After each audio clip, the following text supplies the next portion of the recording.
आप लोग जान चुके होंगे या नहीं जानते तो बता दें कि दोस्तों कोलंबो में भारत और श्रीलंका के बीच खेले जा रहे दूसरे टेस्ट के दूसरे दिन का खेल खत्म हो चुका है।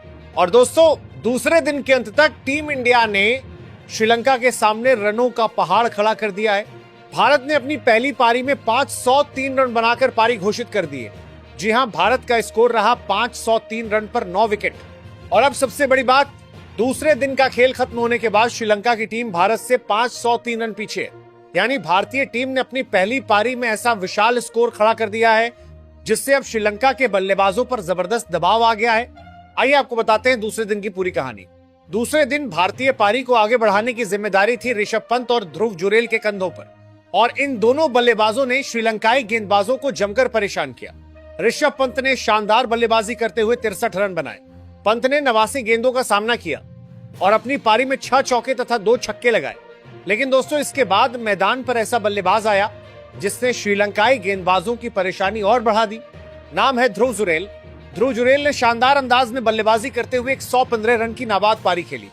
177 गेंदों पर 115 रन, 9 चौके और 2 शानदार छक्के। सबसे बड़ी बात, जुरेल अंत तक नाबाद रहे। उन्होंने एक छोर संभाल कर रखा और भारत को 500 रन के आंकड़े के पार पहुंचाने में बेहद अहम भूमिका निभाई। मानव सुथार ने 18 रन का योगदान दिया, वहीं मोहम्मद सिराज ने 3 रन बनाए और आखिरकार भारतीय कप्तान ने 503 रन पर 9 विकेट के स्कोर पर पारी घोषित कर दी। अब दोस्तों श्रीलंका के सामने चुनौती बहुत बड़ी है। भारत ने 503 रन बना दिए हैं और श्रीलंका को इस विशाल स्कोर का जवाब देना। भारतीय टीम अब अपनी गेंदबाजी के जरिए श्रीलंका पर दबाव बनाने की कोशिश करेगी। अगर भारत को शुरुआती विकेट जल्दी मिल जाते हैं तो श्रीलंका की मुश्किलें बहुत ज्यादा बढ़ सकती। लेकिन दोस्तों यहाँ एक सवाल जरूर बनता है, भारत ने दूसरे दिन इतना बड़ा स्कोर बनाया कैसे? इसके लिए हमें थोड़ा पीछे चलना होगा, यानी मुकाबले के पहले दिन की तरफ। पहले दिन भारत ने टॉस जीतकर पहले बल्लेबाजी करने का फैसला किया था और भारतीय बल्लेबाजों ने कप्तान के इस फैसले को बिल्कुल सही साबित किया। शुरुआत में यशस्वी जायसवाल ने 45 रन बनाए। उन्होंने 53 गेंदों का सामना किया और 9 चौके लगाए। इसके बाद केएल राहुल ने 18 रन का योगदान दिया। लेकिन इसके बाद भारतीय पारी को संभाला देवदत्त पडिक्कल ने शानदार बल्लेबाजी करते हुए 117 रन की बेहतरीन पारी खेली। उन्होंने 193 गेंदों का सामना किया और अपनी पारी में 12 चौके लगाए। ये पारी इसलिए भी महत्वपूर्ण रही क्योंकि उन्होंने एक छोर संभालकर भारतीय स्कोर को लगातार आगे बढ़ाया। इसके बाद कप्तान शुभमन गिल ने भी शानदार अर्धशतक लगाया। गिल ने 108 गेंदों पर 50 रन बनाए। उनकी पारी में 6 चौके शामिल रहे और इस तरह पहले दिन ही भारत ने श्रीलंका के खिलाफ एक मजबूत स्थिति बना ली थी। यानी दोस्तों पहले दिन नींव तैयार हुई और दूसरे दिन उसी नींव पर भारत ने रनों की पूरी इमारत खड़ी कर दी। पहले दिन देवदत्त पडिक्कल का शानदार शतक और शुभमन गिल का अर्धशतक, और दूसरे दिन ऋषभ पंत के 63 रन और ध्रुव जुरेल की नाबाद 115 रन की पारी।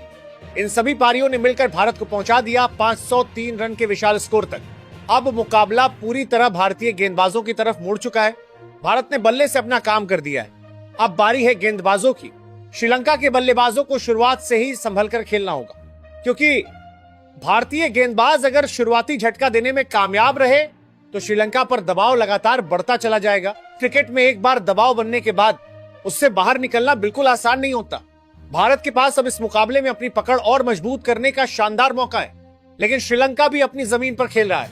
इसलिए तीसरे दिन का खेल बेहद महत्वपूर्ण होने वाला है। क्या श्रीलंका के बल्लेबाज 503 रन के पहाड़ के सामने मजबूती से खड़े हो पाएंगे? क्या भारतीय गेंदबाज श्रीलंका की पारी को जल्दी समेट पाएंगे? और क्या ध्रुव जुरेल की शानदार 115 रन की नाबाद पारी भारत को इस मुकाबले में बड़ी बढ़त दिलाने में कामयाब होगी? इन सभी सवालों के जवाब अब तीसरे दिन मिलेंगे। फिलहाल दूसरे दिन के अंत तक भारत 503 रन पर 9 विकेट और श्रीलंका के सामने रनों का विशाल पहाड़, यानी भारतीय बल्लेबाजों ने अपना काम कर दिया है। अब नजरें भारतीय गेंदबाजों पर हैं। तो दोस्तों आपको क्या लगता है, क्या टीम इंडिया तीसरे दिन श्रीलंका पर पूरी तरह शिकंजा कस देगी? अपनी राय कमेंट में जरूर बताइए।